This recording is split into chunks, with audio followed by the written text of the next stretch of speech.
What's going on today, guys? If you remember right, Z1 Motorsports didn't send me the pin kit for the calipers.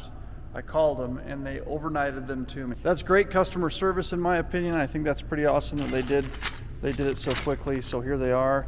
I've got everything ready to install on the Z. So I'm just gonna go ahead and throw the Z up on the lift, pull the wheels off, start getting the calipers off, and we'll see if we can get these new Z1 Motorsport calipers to fit underneath the RPF1 wheels. I know that I'm going to have to shave something off. One of the other racers that I've talked to said that they used a belt sander. So luckily I've got one of those. I can use a belt sander or grinder and see what we can get off and try to get these to fit without making it look too bad. Hopefully we can, keep this surface area looking the way it is, and it's just this top surface area here that's going to have to be ground down. But we'll take a look and see. All right, guys, I wanted to show you the difference between the Z1 caliper and the Brembo caliper. Brembo, and here's the Z1 caliper. You can see that they're quite different in size, and like I said, the pad material on the Brembo is smaller than the pad material on the Z1, but the surface area is bigger, and also just the caliper itself is a lot bigger. So the caliper should be able to stay a little bit cooler. Brake pad should stay, the temperature in the pad should stay in the pad and not transfer into the tire as much. Just a lot of different things like that from going with the bigger caliper from the smaller one. So hopefully it really does translate that way into the track, and the pedal feel just improves that much better. So the Z1 Motorsport kit came with this adaptive bracket that goes on to the upright on the Z, and then this bracket is going to come here, and then the calipers, actually I believe it goes here. Let's see, no, should go there, and then the calipers are going to mount to this bracket. All right, guys, so I'm grinding off material on the caliper, and I probably didn't need to do as much on the top, but it's down here in this section that's definitely grinding on the wheel. So I've been at it for a while. I've got it to a point now where the wheel, and it's a bent wheel, so that's, anytime you get a bent barrel, it's going to rub more. So I'm glad it's a little bit of a bent wheel, so I can verify that it's clearing even as it's bent. So the next one I'm probably just going to put in the vise and grind this section off first, and then throw it up on the car and see if that works. But you can see I've taken a ton of material off this caliper. Now, I was worried about the pass-through. I don't want to grind so far down that I'm interrupting where the pass-through is and possibly having an issue. But I took the other caliper apart, and the pass-through is like, it's a good 3/8 of an inch down from the surface. So I've got plenty of space to grind down right here without worrying about having any issues with the rigidity of the aluminum and where that fluid's going to pass through to the other side. So I wanted to verify that first. So like I said, I did take it apart, verified it, and just kind of been grinding away. And yeah, they look ugly, but I don't really care. They're going to be functional, and then I can throw some red spray paint back over the top of them if I want to. But for right now, I'm just going to try and get them functional, and I'll worry about all that later. So here is the left side caliper that I haven't ground down yet, and you can kind of see this ridge, and that's kind of where it ends up, interfering with the wheel. So that's kind of that area that I'm taking down. I wouldn't doubt that I've probably taken off maybe 1 millimeter of space. Go take a look and kind of compare it. It's kind of hard to tell because the paint's not there, but yeah, I would say I've probably taken off 1 millimeter. You look at the top section here and you look at the bottom section. Maybe I've taken off even more than that, maybe 2 millimeters. That's what it's taken to make it so the wheel clears without any issues. So I've got the calipers all ground down to where they fit the wheels good. I've got like that bent wheel, and it clears on both sides. I've tried the other wheels as well, they all clear. So I'm pretty sure I'm going to be fine on track.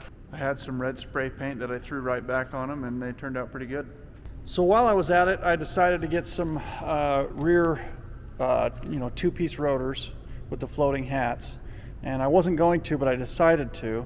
And I took these rotors off, and I'm glad I did, because there is a crack right here, and that would not have lasted long, and that would have been bad news. You can see where it's starting to come through right here as well.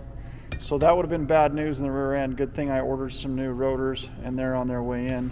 And I decided to do that because I'm going with the Carbotech XP8 pads in the rear. And I figured I'd start with some new rotors, new pads, and go from there. Also, while I was at it, I didn't really want to get into all this, but I decided to anyways. The car's up on the lift. I can kind of show you. I went with these compression arms from Z1, and they've got like a hemispherical joint in here, which is way better than the normal compression, bushing that they have. So I'm replacing these. I'm also replacing the lower control arms that are going to have hemispherical joints in those as well. And they're on their way here. They should be here probably in a couple days. Here is the compression rod arm. This is the bushing in this one here. Like I said, it'll rotate and compress to where this is just a bushing, and these bushings decide to go bad quite often. With pushing them on the track and hitting curbs and doing all that stuff. So it's going to be nice to have these replaced, have those lower control arms replaced. It'll just give me a whole lot, better steering feel, steering input. It allows the suspension to do its job better. So overall, the car's coming along good. You can see where, I had to grind these down right here, about 2-3 millimeters of surface, and I just repainted them with some red spray paint. Hopefully that holds up and it's enough, with the flex of the wheels and stuff. Maybe it'll start rubbing again, and then I'll notice where I might need to get into, grinding a little bit more down. But everything so far is coming along pretty good. If I had all the parts here, I could get this stuff done today, but once the parts get here, I'll get it put together. I've got the rear rotors off, and in ST4 we're allowed to remove the rear parking brake stuff. So depending on, if the rotor goes over the top of these, okay, I'm probably just gonna leave it. But if it doesn't, I'm gonna be removing, the pad material and stuff like that. So the floating hat rotors are lighter, even though they're going to be the same size and everything. They're about 5 pounds lighter on each side, so that reduces some rotational mass, which is good for power and acceleration. Removing these will remove a little bit of weight from the rear end, but not really a big deal. Just trying to go through and fine-tune everything and get it ready for the track weekend. I've got a race weekend in about 10 days. So the countdown is on. We've just got to finalize the car and get her done. So I got the rear rotors in. These are the floating hat rotors. These were the non-floating hat rotors. And I wanted to weigh them real quick and see what the difference was between the two. So this is the non-floating hat rotor, and it says it weighs 17 pounds.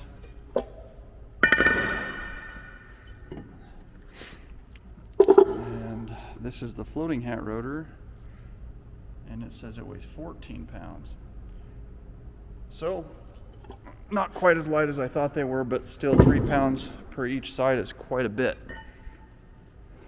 There you have it.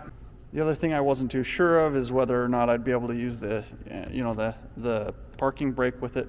From the front, it looked like possibly not, but as you can see from the rear, they do have, the use of the parking brake here for the drum. So that's good to know. Good for everybody else to know. So if you buy these, you can use them on your car without having to disable the parking brake.